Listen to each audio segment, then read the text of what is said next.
म्लेच्छराज के अनुयायियों के विषय में जो अनुशासन म्लेच्छराज के द्वारा निर्धारित किए गए हैं उन पर हम चर्चा करते हुए इस श्रृंखला को आगे बढ़ाएंगे। आज और कल हम अनुयायियों के मर्यादाओं पर और म्लेच्छराज के बनाए हुए नियमों पर चर्चा करेंगे। ये दो अनुभाग आपके लिए म्लेच्छराज के अनुयायियों की नियमावली और बाह्य अनुशासन को समझने के लिए बहुत सहयोगी सिद्ध होंगे। हमारे पास कुछ लोगों ने यह प्रश्न किया था कि म्लेच्छराज और कलिपुरुष में क्या अंतर है, म्लेच्छराज और दैत्यराज में क्या अंतर है, या म्लेच्छराज और असुर राज में क्या अंतर है। आसुरी संपदा और दैवी संपदा दो प्रकार की संपदाएं शास्त्रों में वर्णित हैं। इनके विषय में अधिक जानने के लिए आप श्रीमद् भगवद गीता के 16वें अध्याय का परंपरा प्राप्त अध्ययन कर सकते हैं। आसुरी संपदा को सामान्यतया आप ऐसे समझें: दंभो दर्पोभिमानश्च क्रोधः पारुष्यमेव च अज्ञानं चाभिजातस्य पार्थ संपदमासुरीम्। दैवी संपद विमोक्षाय निबंधाय सुरीमता। जहाँ दंभ हो, दर्प हो, अभिमान हो, क्रूरता हो, कपट हो, विश्वासघात हो, निर्दयता हो, अज्ञान हो, लोभ हो, मतलब जो नकारात्मक तत्व हैं वो जहाँ पर स्थित हों उस ऊर्जा को आसुरी संपदा कहते हैं। और आसुरी संपदा व्यक्ति को फंसाने का, बांधने का, भटकाने का कार्य करती है। और इस आसुरी संपदा का जो सर्वश्रेष्ठ धारक होता है उसको कहते हैं असुर राज।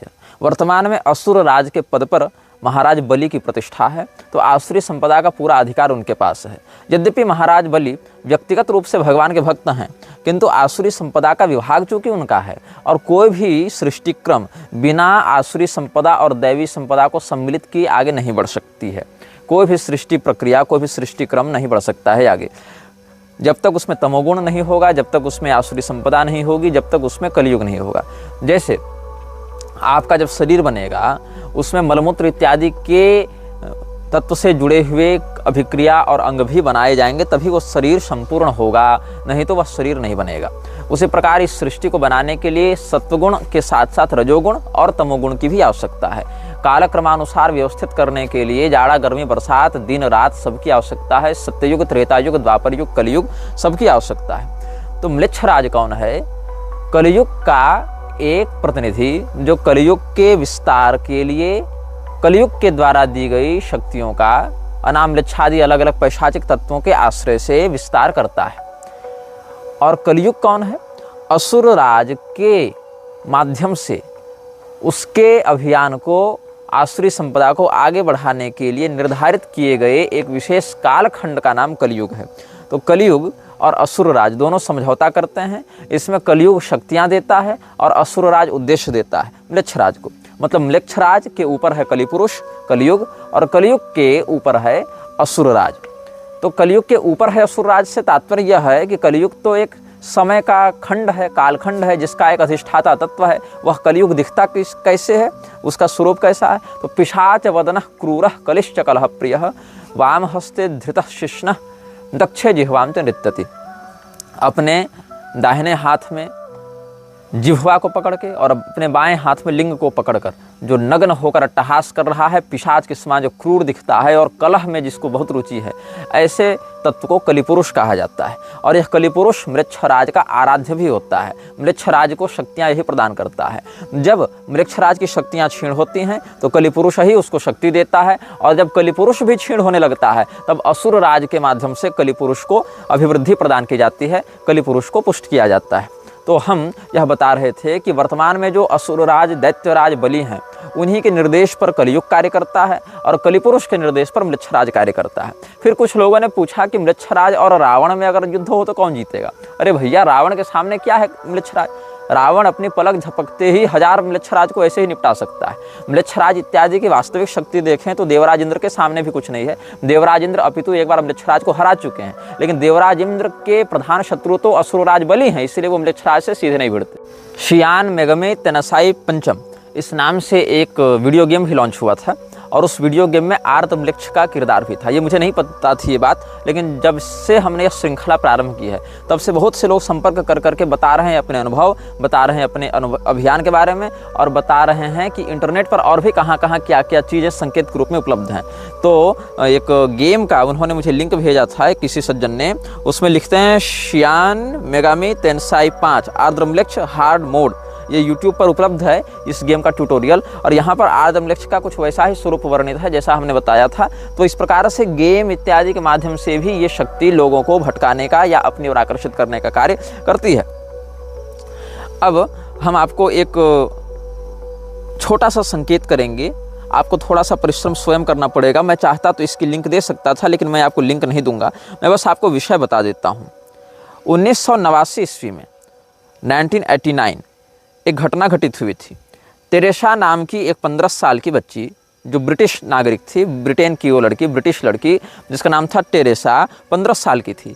उसका साक्षात्कार लिया था इयान लिस्ली ने, और इयान लिस्ली का वह साक्षात्कार 1989 में 1989 में प्रकाशित हुआ था। और आज से 4-5 वर्ष पूर्व 60 मिनट्स ऑस्ट्रेलिया इस चैनल ने उस इंटरव्यू का कुछ भाग हाइलाइट्स के रूप में प्रसारित भी किया था। आप गूगल पर सर्च करेंगे, यूट्यूब में जाकर 60 minutes Australia Satan's children Ian Leslie interview Teresa, इस प्रकार से कुछ कीवर्ड्स आप सर्च करेंगे तो वो साक्षात्कार आपको मिल जाएगा। जो 60 मिनट्स ऑस्ट्रेलिया में साक्षात्कार है वो लगभग 18 मिनट का है, और उसके एक्सटेंडेड वर्जन्स भी और चैनल्स में उपलब्ध हैं, और इससे मिलते जुलते बहुत से वीडियो उपलब्ध हैं। सार क्या है उस साक्षात्कार का?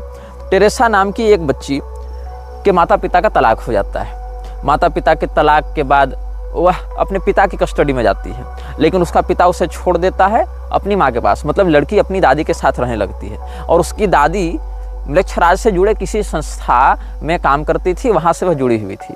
तो ये जब वो बच्ची 3 3.5 साल की थी तो उसको लेकर, टेरेसा को लेकर इसकी दादी जाती थी उस गिरोह में, और वहाँ पर बहुत से ऐसे कुकृत्य किए जाते थे जो कि रोंगटे खड़े करने वाले हैं। ये साक्षात्कार अंग्रेजी में है, आपको अगर अंग्रेजी अच्छी आती हो तो उस साक्षात्कार को अवश्य देखिएगा।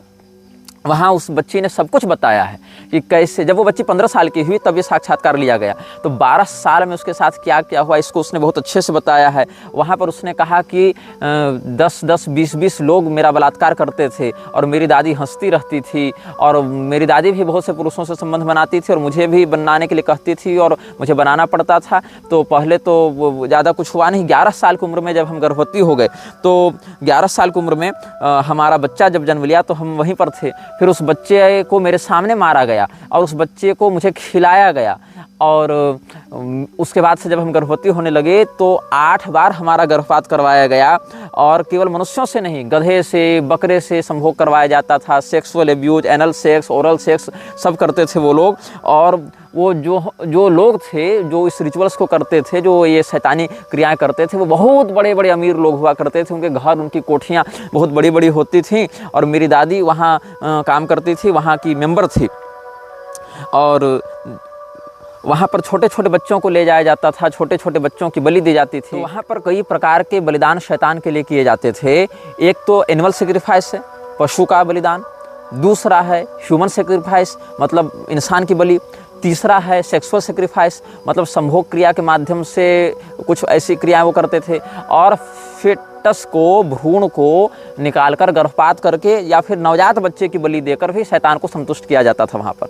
और 10 व्यक्ति, 20 व्यक्ति छोटे रिचुअल्स में, और बड़ा सेरेमोनियल अगर रिचुअल रहे तो 30 व्यक्ति, 40 व्यक्ति भी रहते थे, जिसमें कई बार पशुओं से संभोग कराया जाता था। छोटे छोटे बच्चों को लाते थे और बच्चों को वहीं पर बलि दिया जाता था। कई बार लोगों को ड्रग देकर लाया जाता था, उनके गले को काटा जाता था, और बहुत सी शैतानी गतिविधियाँ होती थी वहाँ पर, ऐसा उस बच्ची ने कहा। तो उस बच्ची के दावे के आधार पर उसका मेडिकल जाँच उसकी करवाई गई, तो पता चला कि सच में इस बच्ची का इतना बार गर्भपात हुआ है, या वैसे सेक्सुअल एब्यूज जिसके साथ हुए हैं उसके अंगों पर वैसा प्रभाव पड़ा है। और उसकी जब मानसिक जांच करवाई गई तो उसके जो मेडिकल असिस्टेंट्स थे, जो साइकियाट्रिस्ट थे और जो भी मनोवैज्ञानिक थे वहाँ पर, मनोचिकित्सक थे, उन्होंने बताया कि पिछले 2 साल में लगभग 20-22 लोग इस प्रकार के समान कथाओं को लेकर आए हैं। मतलब उसमें 5-6 साल के बच्चे भी थे, उसमें 25-30 साल के लोग भी थे, और उसमें बहुत से लोग तो ऐसे थे जो खुद वो संभोग करने वाले पुरुष मंडल में भी सम्मिलित थे और वहाँ से भाग कर थक कर वो सब आए थे। इस बच्ची से पूछा गया कि तुमको कभी ऐसा नहीं लगा कि मैं गलत कर रही हूँ, बुरा कर रही हूँ?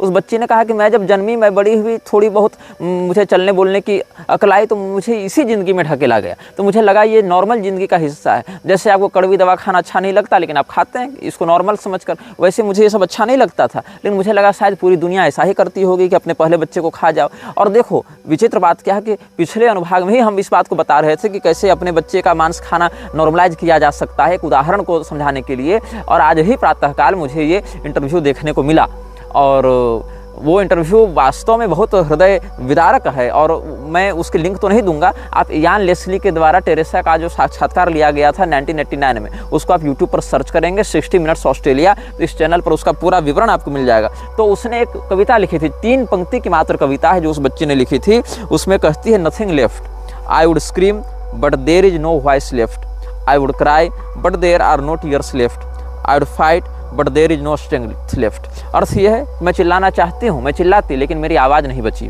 मैं रोना चाहती हूँ लेकिन मेरे आंसू नहीं बचे। मैं लड़ना चाहती हूँ लेकिन मेरे पास शक्ति नहीं बची। इसी 3 पंक्ति में उसने अपने सारे दर्द को व्यक्त किया है। और उस इंटरव्यू को जब सार्वजनिक किया गया तो बहुत विवाद हुआ और बहुत से लोगों ने अपने साथ साथ उस घटना से जुड़े हुए अपने अपने अनुभव साझा किए हैं। उस वीडियो का कमेंट बॉक्स बंद कर दिया गया है अब, जो कि बहुत लोगों ने बहुत कुछ उसमें लिखना प्रारंभ किया था। लेकिन यान लेस्ली का कहना है कि अपने पूरे पत्रकारिता के जीवन में, पत्रकारिता के करियर में उसने कभी भी इतना भयावह अनुभव नहीं किया जैसा कि उस टेरेसा नामक 15 साल की बच्ची का इंटरव्यू लेते हुए किया था। और मनोचिकित्सकों ने भी यह कहा कि ये बनी हुई कहानी नहीं है, ये कोई मतलब काल्पनिक या मनोरोग से जन्य कोई घटना नहीं है, ये इस बच्ची के साथ वास्तव में घटित हुआ है। ऐसा ही उन्होंने भी सिद्ध किया, मेडिकल और पुलिस जाँच में भी यही सब सिद्ध हुआ था। तो जिन लोगों को लगता है कि हम काल्पनिक घटनाएं बता रहे हैं, वो लोग या तो बहुत बड़े मंदबुद्धि हैं या तो बहुत शातिर हैं, जो नहीं चाहते कि इन घटनाओं को सामने लाया जा सके। अब हम बात करेंगे म्लेच्छराज के अनुयायियों के लिए कुछ नियम। उनके बाद हम 2 अनुभागों के बाद यह बताएंगे कि म्लेच्छराज के सैनिक लड़ने के लिए किस प्रकार की नीति का प्रयोग करते थे या बहुत से मामलों में किस प्रकार की नीति का आज भी प्रयोग करते हैं। म्लेच्छराज का अगला नियम यह है अपने अनुयायियों के लिए कि आपको समाज में सदैव प्रभावी दिखना है, डिसेंट दिखना है। ये नहीं कि आप दीनहीन दिख रहे हैं। इसीलिए आप देखिएगा पश्चिम का जगत और उसकी छाया में आने वाला समुदाय आज भी इस बात को बहुत ध्यान से एटिक्स को फॉलो करता है। एटिक्स आप समझेंगे कि कैसे आपको टेबल पर बैठना है, कहाँ छुरी रखना है, कहाँ कांटा रखना है, कहाँ चम्मच रखना है, कहाँ ग्लास रखना है, वाइन की ग्लास को कैसे पकड़ना है, रम के ग्लास को कैसे पकड़ना है, उसको छलकाना कैसे है, टाई कैसे पहनना है, वो कैसे लगाना है और बेल्ट कैसे लगाना है, शूलेस कैसे बांधने हैं। मतलब बिल्कुल उसकी एक नियमावली फिक्स होती है। वो डिसेंसी दिखाना चाहते हैं, डिसेंट दिखाना चाहते हैं ताकि लोगों को यह लगे कि ये बहुत अनुशासित व्यक्ति है, ये बहुत सुलझा हुआ व्यक्ति है। और कोई भी व्यक्ति दीनहीन अवस्था में म्लेच्छराज के अनुयायियों में से नहीं दिखना चाहिए। उसको हमेशा एक रौबदार व्यक्तित्व में समाज के सामने प्रस्तुत होना चाहिए। सबसे पहला कार्य है उसका पहनावा। उसका पहनावा अगर ठीक रहेगा, उसका पहनावा अगर प्रभावशाली रहेगा तो लोग आकर्षित होंगे। लोग आपके विचारों को नहीं सुनते, लोग आपके चेहरे को भी नहीं देखते, चेहरा तो सामने जाने पर दिखेगा, दूर से पहले आपके पहनावे की ओर आकर्षित हों।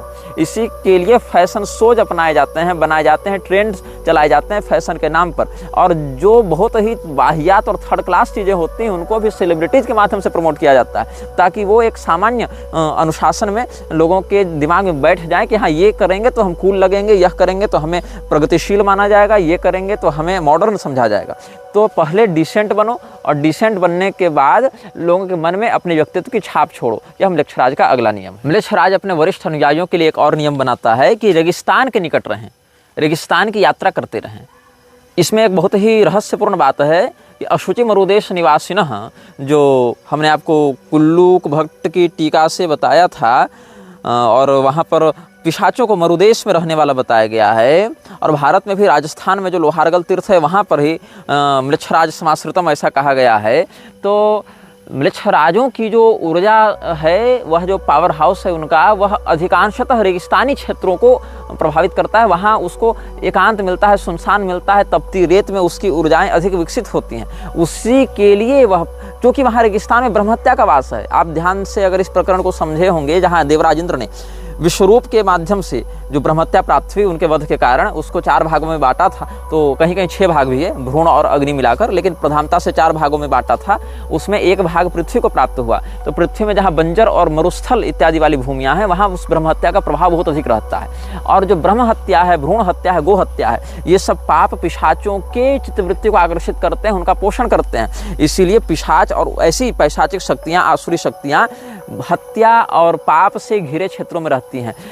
फलतः वृक्षराज ने अपने अनुयायियों के लिए जो अगला नियम है वह बताया है कि डेजर्ट्स की यात्रा करो। यदि आप मरुस्थल में रहते हैं अच्छी बात है, नहीं रहते हैं तो वहाँ की यात्राएं आप करते रहें और डरे नहीं।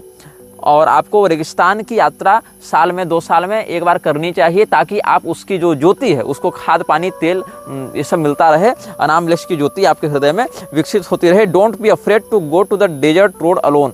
और आपको अकेले जाना है, ये नहीं कि आपको फैमिली ट्रिप बनानी है, वहाँ पर अकेले उसकी यात्रा करनी है आपको। आप परिवार बच्चे पत्नी के साथ न जावें, मतलब एक प्रकार से आप ऑफिशियल विजिट कर रहे हैं अपने हेडक्वार्टर में, कॉर्पोरेट विजिट कर रहे हैं अपने हेडक्वार्टर में, ऐसा समझकर अकेले ही आपको रेगिस्तान की यात्रा करनी है। ये एक अप्रसिद्ध किंतु अनिवार्य नियम है।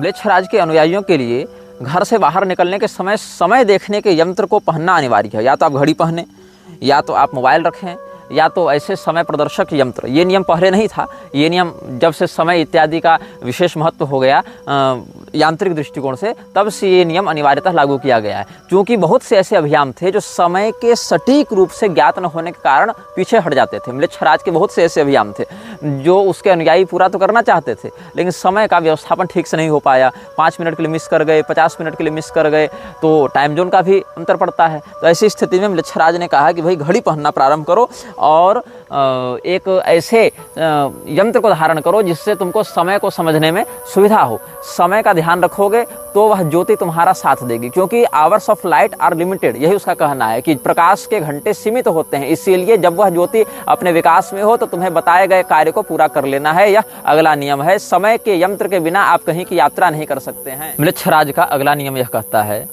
आपकी जिंदगी के कुछ मायने होने चाहिए, उस पर आपकी निष्ठा दिखनी चाहिए। ये नहीं कि आप डिप्रेशन में दिखने वाले हों, ये नहीं कि आप अपने लक्ष्य से भटक गए हों। आपको यदि इन्वेस्टमेंट चाहिए म्लेच्छराज की ओर से, ऐसे सीधे सीधे प्राप्त नहीं होती है वह इन्वेस्टमेंट, उसके किसी छोटे मोटे गुलाम के माध्यम से प्राप्त हो जाती है। लेकिन मुख्य तो केंद्र उसी का है, मुख्य तो ऊर्जा उसी की है। इसीलिए यदि आपके जीवन के मायने स्पष्ट नहीं हो पाए, अगर उसको ऐसा लगेगा कि आपको जिस काम के लिए चुना गया था आप उस काम में असफल हो रहे हैं, तो फिर आपके जीवन को आगे वह बढ़ाएगा ही नहीं। मतलब ये नहीं कि चलो ठीक है तुमको रिटायर कर दिया, तुम जाओ अपना जियो खाओ, हमको मतलब नहीं, ऐसा बिल्कुल नहीं होगा। यदि उसको लगेगा कि एक बार आपने उससे हाथ मिला लिया, उसकी शरण में आ गए और फिर भी आपके जीवन के मकसद को स्पष्टता से आप स्थापित नहीं कर पा रहे हैं, आप जीवन में अपनी पहचान नहीं बना पा रहे हैं, तो जिसकी पहचान नहीं उसकी पहचान मिटाना कोई कठिन कार्य नहीं। इसीलिए उस व्यक्ति को पूरे के पूरे सिस्टम से, पूरे के पूरे सिंडिकेट से ही हटा दिया जाता है। इसीलिए वहां बने रहने के लिए आवश्यक है कि आप ताउम्र अपनी पहचान को बनाए और बचाए रखने के लिए काम करें, बल्कि साथ साथ उसको बढ़ाते रहने के लिए भी कटिबद्ध बने रहें। म्लेच्छराज का एक और नियम है, चाहे परिस्थिति कैसी भी हो, आपके सर पर अगर बंदूक भी तान दी जाए तो भी आपको घबराना नहीं है। आप किसी भी स्थिति में उत्तेजना का प्रदर्शन नहीं कर सकते। आपके चेहरे पर चिंता या शकन के भाव नहीं दिखने चाहिए। आपके व्यक्तित्व में सदैव एक निर्भयता और सिंह के समान अकड़ होनी चाहिए। ये नहीं कि कोई अगर बंदूक दिखाकर कहे कि चलो सारा रहस्य उगलो तो आप सारा रहस्य उगल दें, बिल्कुल नहीं। आपको यदि स्मरण होगा, एक हॉलीवुड फिल्म आई थी Kingsman the secret service. Kingsman में जहाँ पर वो लैंसलॉट और गैलहैड इत्यादि की नियुक्ति करते हैं, वहां पर इतनी कठोर परीक्षा और ट्रेनिंग की स्थिति होती है कि वहां पर तरह तरह के भावनात्मक और शारीरिक अत्याचारों के माध्यम से व्यक्ति की दृढ़ता को परखा जाता था कि भाई वो कितने हद तक वो सहन कर सकता है परिस्थितियों को, वो झेलने की ताकत उसमें कितनी है। तो ये तो एक फिल्मी स्क्रिप्ट हो गई जहां पर बहुत हल्के में दिखाया गया, लेकिन म्लेच्छराज अपने सेवकों की दृढ़ता को, उनकी वफादारी को इस हद तक टेस्ट करता है, परखता है, जिसकी आप कल्पना नहीं कर सकते। यहाँ तक कि आपके सामने आपके माता पिता उसकी हत्या करने के बाद भी वो पूछ सकता है कि तुम्हारा क्या उद्देश्य रहस्य है। और अगर आपकी वफादारी वहां भी चूक गई तो इसके मतलब यह है कि आप उसके योग्य नहीं, आप उसके लायक नहीं हैं। आपको याद होगा जब हमने टेरेसा का उदाहरण दिया था तो इयान लेस्ली ने उसके साक्षात्कार में यह पाया कि टेरेसा की सगी दादी उसको उन पुरुषों के पास ले जाकर उसका बलात्कार करवाती थी और उसमें उसको मजा आता था ताकि वो अपनी वफादारी शैतान के प्रति सिद्ध कर सके। तो शैतान को खुश करने के लिए वो ऐसा करती थी और ऐसा कहा जाता था कि छोटे नवजात बच्चों की बलि देने से शैतान खुश होता है। तो यह सगी दादी की वह जो घटना है वो इंटरव्यू में इस बात को उसने कबूल किया, उसने स्वीकार किया। तो इससे क्या सिद्ध होता है कि आप अपने बाल बच्चे, अपने सगे जन्मे बच्चे को जो खा जाए, ऐसे व्यक्ति शैतान को खुश कर रहे हैं। तो ऐसी स्थिति में समझा जाना चाहिए कि उनकी वफादारी को परखने के लिए, उनके सहन शक्ति को परखने के लिए मानसिक और शारीरिक रूप से कितनी कठोर परीक्षाएं ली जाती रही होंगी। तो ये म्लेच्छराज का अगला नियम है कि आपके लिए म्लेच्छराज की वफादारी सबसे ऊपर होनी चाहिए, न कि कोई रिश्ता और न कोई महत्वाकांक्षा। म्लेच्छराज का अगला नियम यह कहता है, दो ही संबंध हैं संसार में, एक क्रिएटर ऑफ लाइट, एक चिल्ड्रन ऑफ लाइट। अब ये शब्दावली जो है उसको क्रिश्चियंस भी मानते हैं। क्रिश्चियंस के लिए जो गॉड है वो क्रिएटर ऑफ लाइट है और जो मनुष्य हैं या जो अन्य जो प्रजाएं हैं वो चिल्ड्रन ऑफ लाइट है। लेकिन यहाँ पर ये अर्थ बदल जाता है। यहाँ पर शैतान ही उस शैतानी ज्वाला का, उस सोल ऑफ फ्लेम का जो है वो धारक है, रचयिता है। ज्वाला की आत्मा अनाम वृक्ष है और आत्मा की ज्वाला आपके अंदर प्रतिष्ठित होगी। दोनों में अन्योन्याश्रय संबंध ही आप समझ लेंगे। फ्लेम ऑफ सोल कहें या सोल ऑफ फ्लेम कहें, क्योंकि वह जो शैतानी आग है जिसकी वो उपासना करते हैं, जिसके पास वो बलिदान देते हैं बच्चों का, जिसके अंदर वो शैतान की प्रतिष्ठा करके उसको बच्चों का बलिदान देकर संतुष्ट करते हैं, वो बनाने वाला और उसके बच्चे, यही दो संबंध बच जाता है। एक जिसने उस ज्वाला को बनाया और दूसरा वह जो उस ज्वाला को अपने अभिभावक के रूप में हृदय में स्थापित करता है। तो आपको चिल्ड्रन ऑफ लाइट के आधार पर सदैव क्रिएटर ऑफ लाइट के नीचे रहना है। मतलब आप उसको ओवर रूल नहीं कर सकते, आप उसकी अवज्ञा नहीं कर सकते। इसीलिए जो क्रिएटर ऑफ लाइट है वह चाहे तो चिल्ड्रन ऑफ लाइट को बनाए, बढ़ाए, मिटाए, आप उसको क्रॉस क्वेश्चन नहीं कर सकते हैं। आपकी अथॉरिटी चाहे कितने भी बड़े हैसियत पर आप हों, चाहे आप राष्ट्रपति बन गए हों, चाहे आप प्रधानमंत्री हों, चाहे आप वर्ल्ड बैंक के प्रेसिडेंट बन गए हों, लेकिन आप चिल्ड्रन ऑफ लाइट ही रहेंगे। आप क्रिएटर ऑफ लाइट नहीं बन सकते। आप उसको अपदस्थ करके उसकी सत्ता को चुनौती नहीं दे सकते हैं। म्लेच्छराज ने अपने अनुयायियों के लिए पैरवी निषिद्ध रखी। ये नहीं कि कोई व्यक्ति पैरवी करके किसी को ऊपर बढ़ा दे। Captains must earn their rank. जो नायक बनेगा, जो अधिकारी बनेगा, उसमें वह योग्यता होनी चाहिए, वह काबिलियत होनी चाहिए, वह समर्पण होना चाहिए उस पद पर बैठने के लिए जो आवश्यक है। वहाँ पैरवी नहीं चलती कि मेरा भाई है, मेरे पिताजी हैं, मेरा साला है, इसको भी यहाँ सम्मिलित करवा देते हैं। बिल्कुल नहीं। वहाँ इंडिविजुअल्स काम करते हैं, वहाँ फैमिलीज काम नहीं करती हैं। वहाँ पर व्यक्तिगत संबंध बनता है। Creator of light, children of light, बस इतना ही है। वहाँ पर किसी की कोई नाते रिश्तेदारी नहीं है। प्रत्येक व्यक्ति एक इंडिविजुअल एंटिटी है, एक यूनिट है वह। और आज के समाज में इस नियम को सार्वजनिक रूप से भी लागू किया जा रहा है। पहले परिवार को समाप्त किया गया, ज्वाइंट फैमिली को तोड़कर न्यूक्लियर फैमिली लाई गई। फिर न्यूक्लियर फैमिली में से पति पत्नी को अलग किया गया, अब उसके साथ बच्चे अटैच कर दिए गए, अब बच्चे भी अलग कर दिए गए। तो कहीं न कहीं एक संयुक्त परिवार से कटता हुआ छोटा परिवार, फिर वहाँ से केवल पति पत्नी और वहाँ से केवल बच्चे और वहाँ से केवल एक इंडिविजुअल एंटिटी के रूप में तुम्हारी पहचान को स्थापित करने का कुचक्र किया जा रहा है। इससे क्या होता है, व्यक्ति का सामाजिक बल घटता जाता है। व्यक्ति अपने आप में अकेला और असहाय महसूस करने लगता है और अकेला असहाय व्यक्ति अगर कोई है तो उसको अपने वश में करके गुलाम बनाए रखना बड़ा सरल होता है। म्लेच्छराज अपने अनुयायियों के हृदय में बदले की भावना का निषेध करता है। आपके मन में बदले की भावना नहीं होनी चाहिए। इसका अर्थ आपको ऐसे समझना चाहिए कि विश्व में अभी यूक्रेन और रूस का युद्ध चल रहा है। कुछ लोग यूक्रेन के पक्ष में हैं, कुछ लोग रूस के पक्ष में हैं। ऐसे ही फ़लस्तीन इजराइल का युद्ध चल रहा है। दोनों के ओर से अपने अपने लोग हैं। ऐसे ही अलग अलग देशों में बातें चलती रहती हैं। लेकिन जो टॉप मोस्ट अधिकारी होते हैं म्लेच्छराज के, उनके हृदय में एक दूसरे के प्रति बदले की भावना नहीं रहती है। आप इसको भारतीय परिप्रेक्ष्य में से देखें कि जिस मनमोहन सिंह की सत्ता को उखाड़ फेंकने के लिए नरेंद्र मोदी ने तमाम भाषण दिए और लोगों के मन में मनमोहन सिंह की नकारात्मक छवि गढ़ी, मनमोहन सिंह के मरने के बाद नरेंद्र मोदी सरकार उसकी बड़ी प्रतिमा लगवा रही है, उसके लिए राष्ट्रीय शोक कर रही है। क्यों कर रही है? तो भैया इसमें तो प्रोटोकॉल है। इस प्रोटोकॉल को बनाया किसने? इस प्रोटोकॉल को मानने की अनिवार्यता क्या है? इस प्रोटोकॉल के आधार पर आप जिस जनता को कह रहे थे कि ये व्यक्ति देश को नष्ट कर रहा है, खोखला कर रहा है, देश की अर्थव्यवस्था और सुरक्षा के साथ समझौता कर रहा है, मतलब एक प्रकार से देशद्रोह कर रहा है, फिर वह प्रोटोकॉल कौन बना रहा है जिसने आपके हाथ इतने कमज़ोर कर दिए कि आप मजबूर हो गए उसकी प्रतिमा बनाने के लिए और उसको महिमामंडित करने के लिए। तो जो भी म्लेच्छराज के टॉप मोस्ट होते हैं, ऊपरी स्तर पर जो सत्ता को प्रतिनिधि के रूप में चलाते रहते हैं, वो एक दूसरे के प्रति बदले की भावना नहीं रख सकते। और अगर वो ऐसा रखने लगे, तानाशाही में उतर गए और स्वयं को ही मालिक समझ बैठे, तो उनके जीवन में भी बहुत से संकट लाकर उनको युद्ध इत्यादि के माध्यम से हटा दिया जाता है। जैसे कि कर्नल गद्दाफी को हटाया गया था लीबिया से, क्योंकि उसने अपनी एक स्वायत्त सत्ता और अपनी एक स्वायत्त अर्थव्यवस्था को बनाने का प्रयास किया था। तो आप अगर म्लेच्छराज के अनुयायी हैं तो आपके लिए यह बदले की भावना नष्ट हो जावे, इसको समझना बहुत आवश्यक है। क्योंकि आप चाहे समाज में कितना भी विरोध करें, आप हृदय में बदले की भावना नहीं रखेंगे। और बदले की भावना यदि आप रखेंगे और वैसा ही व्यवहार करेंगे तो इसमें आपको एक बहुत मजबूत और बहुत ठोस पक्ष यह रखना पड़ेगा कि हमने जो काम किया वह न्यायोचित किया, हमने जस्टिस को लागू किया। यही कारण है कि अमेरिका अगर कहीं पर हमला भी करता है तो वहाँ पर यह नहीं कहता कि हम शत्रुता निभा रहे हैं, वो क्या कहता है, इस देश में हम लोकतंत्र की स्थापना कर रहे हैं, यहाँ जनता का राज ला रहे हैं, यहाँ न्याय का, कानून का राज ला रहे हैं, हम टायरेंट्स के एट्रोसिटीज से जनता को मुक्त कर रहे हैं। ऐसा उसका पक्ष रहता है। तो या तो बदले की भावना न रखो, या फिर अगर बदला लेना आवश्यक हो जावे तो वहाँ पर एक ऐसा पक्ष प्रस्तुत करो कि लोगों को यह न लगे कि बदला ले रहा था, लोगों को लगे यहाँ तो न्याय और जस्टिस की स्थापना की जा रही थी। व्यक्ति के पास सदैव दो अवसर होते हैं, एक युद्ध का और एक शांति का। और म्लेच्छराज ने युद्ध को सदैव दूसरे विकल्प में रखा है, क्योंकि युद्ध के लिए बहुत तैयारी चाहिए, योजना चाहिए, ऊर्जा चाहिए, शांति के लिए नहीं चाहिए। और शांति जो है वह किसी भी व्यक्ति को सुस्त करने का सबसे अच्छा माध्यम है।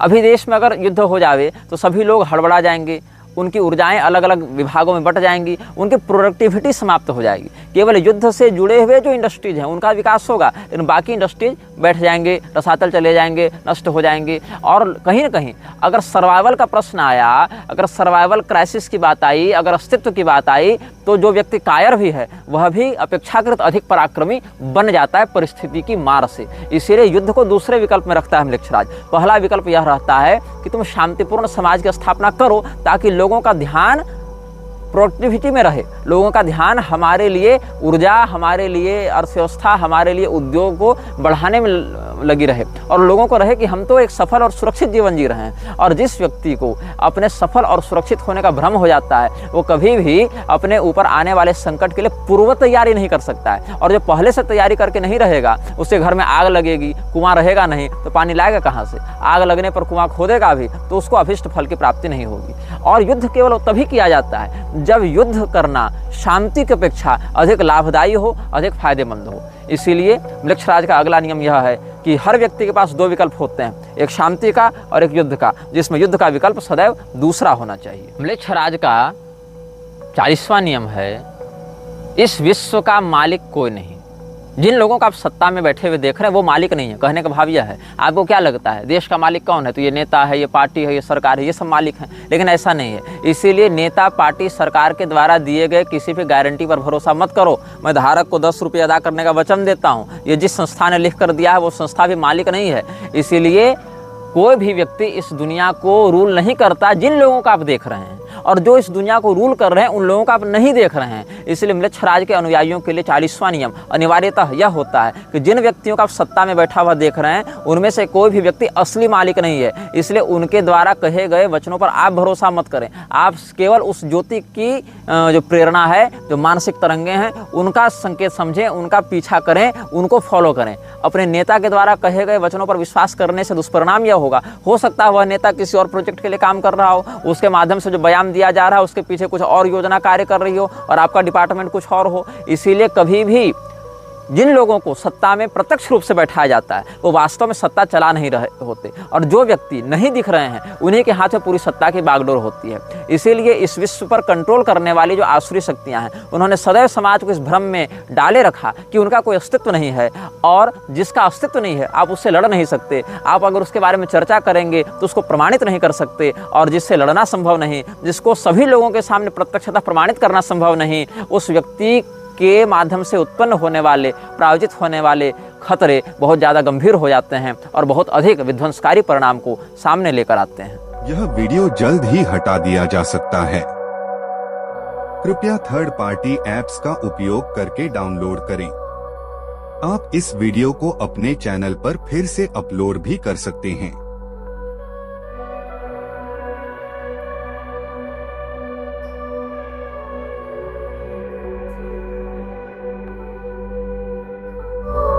This video may get deleted soon.